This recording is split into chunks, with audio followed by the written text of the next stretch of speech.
여러분은 미술, 예술가 하면 어떤 이미지가 떠오르시나요? 좋아하는 미술 작품이나 예술가의 이름을 떠올려 보세요. 고흐, 피카소, 클림트, 모나리자. 그런데 혹시 이 질문에 한국의 작품이나 예술가를 답하신 분도 계신가요? 한국인인 우리조차도 이 질문에 답하기란 쉽지 않을 것입니다. 이런 고민에서 오늘의 강의는 한국 미술의 아름다움에 대하여 이야기를 나누어 보도록 하겠습니다.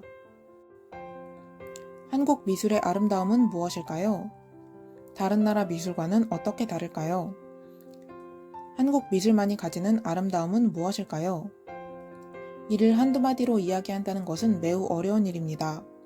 여러 미술사학자들 사이에서 지금도 많은 논란이 되고 있는 과제이기도 하고요.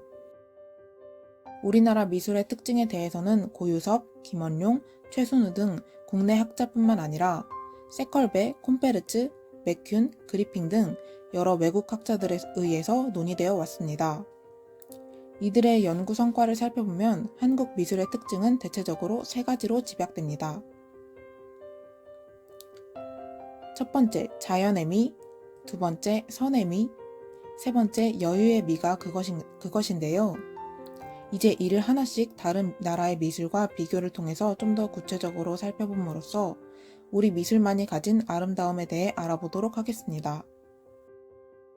한국 미술의 첫 번째 특징은 자연의 미입니다.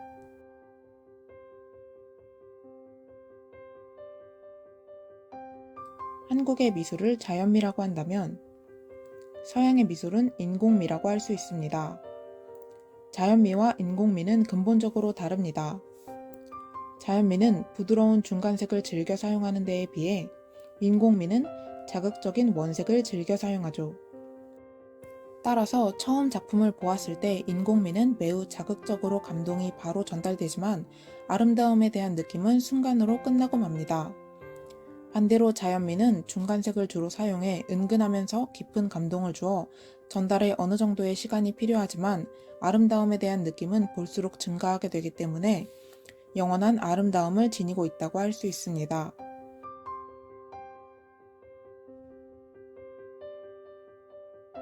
이처럼 한국의 미술이 자연미를 추구하는 데에 비해 서양 미술이 인공미를 추구하는 것은 자연과 인간관계에 대한 동양과 서양의 사고방식의 차이에서 비롯합니다.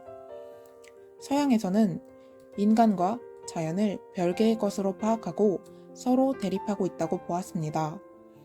그리고 인간은 자연을 정복해야 한다고 생각하였는데요. 반면에 동양에서는 인간도 자연의 일부라고 생각하고 인간은 자연에 순응해야 한다고 생각하였습니다.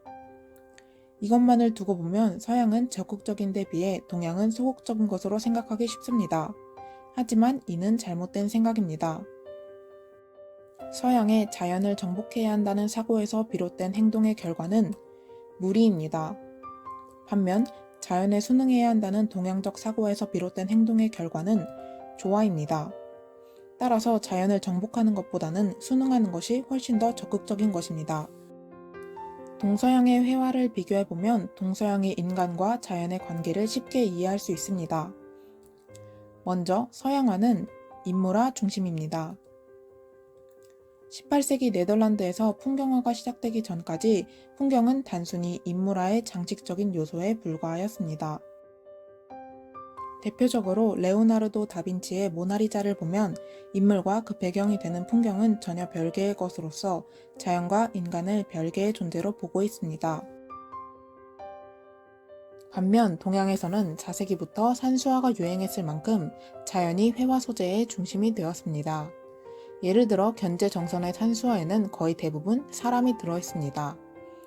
그러나 그 모습은 너무나 작은 모습으로 그려져 있습니다. 자연 속에 사람이 존재하는 것이지요. 인간도 자연의 일부이기 때문에 자연 속에 인간이 조화를 이루며 존재하는 것입니다. 건축에서도 이 같은 사고는 그대로 반영됩니다. 서양인들은 언덕 위에 집을 짓는 데 비해 동양인들은 언덕 아래 집을 짓습니다. 서양인들은 자연을 정복한다는 사고에서 언덕 위에 집을 지었지만 동양에서는 자연과의 조화를 위해 언덕 아래 남향으로 집을 지었습니다. 서울의 산동네는 가장 빈곤한 사람들이 사는 달동네인 데에 비해 로스앤젤레스의 언덕 위 동네인 비버리 힐스와 벨에어는 최고의 부자들이 사는 동네인 것만 봐도 알 수 있죠.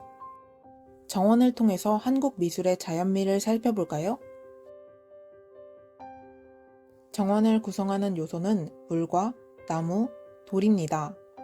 이는 동양이나 서양 모두 동일합니다. 그러나 이들을 각각 어떻게 다루고 있느냐에 있어서는 큰 차이가 있습니다. 첫째, 물입니다. 정원에 물이 썩지 않도록 하기 위해서는 항상 움직임을 주어야 합니다. 동양의 정원에는 폭포를 이용하는 데에 비해 서양의 정원에서는 분수를 사용하고 있습니다. 물이 높은 곳에서 낮은 곳으로 떨어지는 것이 순리입니다. 그래서 동양은 물이 높은 곳에서 낮은 곳으로 떨어지는 폭포를 만드는 데에 비해 서양은 물이 낮은 곳에서 높은 곳으로 솟아오르는 자연의 법칙을 역행하는 분수를 사용하고 있는 것입니다. 둘째, 나무입니다. 동양에서는 본래의 모습을 그대로 자라도록 하여 자연미를 살리고자 하는 반면 서양 정원에서는 나무를 가위질하여 철저하게 인간이 원하는 모양으로 가꾸어서 인공미를 강조하고 있습니다. 나무에 있어서는 동서양뿐만 아니라 동양 3국에서도 차이가 있는데요. 일본은 서양처럼 나무에 가위질을 하고 중국은 가위질을 하지 않으나 이상하게 자란 궤목을 선호합니다. 반면 우리나라 정원에서는 주위에서 흔하게 볼 수 있는 나무를 심는 것이 특징입니다. 셋째, 돌입니다. 서양에서는 돌을 그대로 두지 않고 자신이 원하는 모양으로 조각을 해서 정원을 장식합니다. 반면 동양에서는 자연석을 그대로 이용합니다.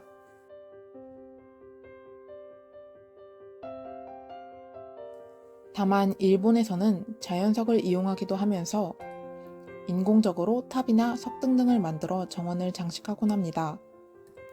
또 중국에서는 이상한 모양을 한 궤석을 선호하고 한국 정원에서는 철저하게 흔하게 볼 수 있는 자연석을 이용합니다. 왜 이처럼 서양과 동양이 정원을 다르게 꾸민 걸까요? 동양 정원은 정원 속에 사람이 들어가지만 서양 정원은 건물의 테라스에서 바라보는 감상용이기 때문입니다. 동양에는 정원과 인간 모두가 자연이기 때문에 인간이라는 자연이 정원이라는 자연 속에 들어가 하나가 될 수 있도록 철저하게 자연적으로 꾸밉니다. 그리고 이 중에서도 우리나라의 정원은 가장 자연적이죠. 반면에 서양인들은 정원은 자연이고 인간은 인간이기 때문에 이들 둘이 결합하는 것은 원하지 않습니다.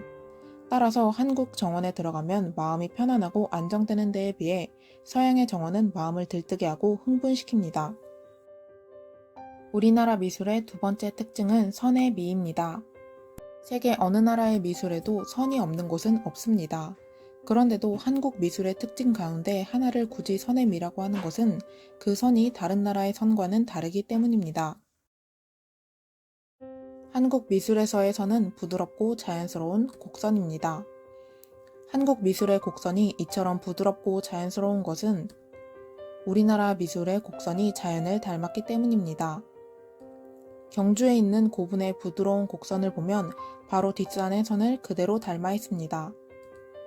인간이 만든 선이 아니고 자연이 만든 선이기 때문에 자연스럽게 느껴지는 것입니다.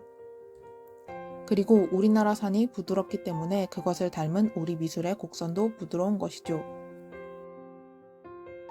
한국 미술의 선은 형태를 타고 흐르는 선입니다. 일본 도자기의 선이 일정하고 빈틈이 없는 기계적인 선이라면 중국은 과장되고 권위주의적인 느낌을 주는 선입니다. 그러나 한국의 도자기는 한 사람의 도공에 의해서 만들어졌다고 하더라도 그 선의 모양이 모두 다릅니다. 의도적이지 않고 무의식으로 순간순간 도자기의 선을 만들어내기 때문에 그 모양이 다른 것은 당연한 결과입니다. 그래서 한국의 도자기는 기계에서 찍어낸 듯이 똑같은 모양으로 만들어진 다른 나라 도자기에 비해 부드럽고 자연스러운 느낌을 줍니다. 한국 미술의 곡선의 아름다움을 가장 잘 나타내고 있는 것은 건축입니다. 특히 지붕의 선이 그러한데요. 서양 건축에서는 직선입니다. 직선과 직선이 이어져서 만들어진 건축물이 바로 서양의 건축인 것이죠. 반면 동양의 건축은 곡선과 직선이 조화를 이루고 있는 것이 특징입니다. 그런데 동양 3국, 즉 한국, 중국, 일본의 지붕의 선을 비교해보면 서로가 다른 특징을 가지고 있습니다. 먼저 중국의 경우를 살펴보면 중국 건축물은 매우 권위주의적입니다. 중국인들은 건물의 크기를 크게 하거나 건물의 크기가 작은 경우에는 지붕의 선을 과장되게 들어올림으로써 그들의 권위를 과시하였는데, 지나치게 위로 들어올려진 지붕 춘녀의 선은 과장된 느낌과 함께 사람을 위협하는 듯한 느낌을 줍니다. 또한 일본의 경우 거의 직선에 가깝습니다. 지붕의 선이 거의 직선으로 되어 있으면서 처마 끝에서 이를 살짝 들어올리는 것이 특징입니다. 그리고 일본 지붕의 처마는 그 선이 매우 날카로운데요. 이는 마치 일본의 칼을 연상시킵니다. 따라서 일본의 건축물을 보면 섬뜩한 느낌을 받을 수 있습니다. 일본의 문화가 군사 문화임을 건축물에서도 다시 한번 확인할 수 있는 것이지요. 반면 한국의 건축은 부드럽고 온화합니다. 그것은 건축물을 지나치게 크게 짓지 않을 뿐만 아니라 바로 지붕의 선들이 부드럽고 자연스러운 곡선이기 때문입니다. 우리나라 건축물 지붕의 용마루나 처마의 선은 의도적이거나 계획적인 선이 아니라 자연에 의해서 만들어진 선입니다. 이것은 인간이 만드는 선이 아니고 자연이 만들어낸 선이기 때문에 자연스럽고 부드러운 것이 당연합니다. 우리나라 미술의 마지막 특징은 여유의 미입니다. 중국 미술이 권위주의적이고 일본 미술이 긴장감을 준다면 우리의 미술에는 여유로움이 있습니다. 우리 미술의 여유는 곧 인간적이다라는 말과 통합니다. 도자기의 경우를 살펴보면 중국이나 일본의 도자기는 기계로 찍어낸 것처럼 완벽함을 요구합니다. 그래서 중국이나 일본의 도자기는 항상 보는 사람으로 하여금 긴장감을 불러일으키곤 하죠. 반면 박물관에서 우리 도자기를 보면 선이 약간 삐뚤어져 있음을 느낄 수 있습니다. 우리나라의 도자기는 기계로 만든 것이 아닌 인간이 만든 것이라는 느낌을 줍니다. 우리나라 회화에서의 여백도 바로 여유로움과 상통합니다. 서양화는 채우는 미술입니다. 화폭이 있으면 빈틈없이 가득히 칠을 합니다. 한 번 칠로는 부족해서 두고두고 계속 덧칠하기도 하는 것이 바로 서양 미술의 기법입니다. 반면 동양화는 비우는 미술입니다. 동양화는 여백을 만들기 위해서 그림을 그린다는 말이 있을 만큼 여백을 강조하는데요. 바로 이 여백이 사람으로 하여금 여유를 주는 것입니다. 서양화에서는 화폭 가득히 빈틈없이 칠해져 있기 때문에 보는 감상자의 생각이 그 그림 속에 들어갈 여유가 없지만, 동양화에서는 이 여백을 통해서 감상자의 생각이 그 그림 속으로 들어갈 수가 있는 것입니다. 여유로울 수 있는 것은 그 작품을 만들어내는 작가의 여유로운 마음만으로는 부족합니다. 그것을 제작하는 작가의 여유에다 제작을 의뢰한 의뢰인의 여유와 그것을 감상하는 감상자의 여유가 삼위일체가 될 때에만 가능합니다. 충남 서산에 가면 개심사라는 절이 있습니다. 이 절에 있는 건물들의 기둥을 보면 산에서 나무를 잘라와 다듬지 않고 그대로 이용하고 있음을 볼 수 있는데요. 그 기둥의 천연스러움이 참 재미있고 편안합니다. 이 같은 건물이 가능한 것은 이 건축물을 짓도록 의뢰한 주지수님의 여유, 그리고 그것을 지은 목수의 여유, 절을 찾아오는 사람들의 여유가 절의 이름처럼 마음을 열고 받아들였기 때문입니다. 각 나라의 미술이 다른 것은 그 나라의 자연적인 환경과 역사적인 배경이 다르기 때문입니다. 그 나라의 미술은 그 나라만이 가지는 독특한 맛을 주는 것이죠. 따라서 우리는 편협된 사고가 아니라 세계화의 시대를 살아가는 일원으로서 보다 보편적이고 다양한 사고를 해야 할 것입니다. 또한 국수적인 사고에서 우리 미술만이 최고라고 하는 의식도 배제되어야 할 것입니다. 이상 강의를 마치도록 하겠습니다. 끝까지 들어주셔서 감사합니다.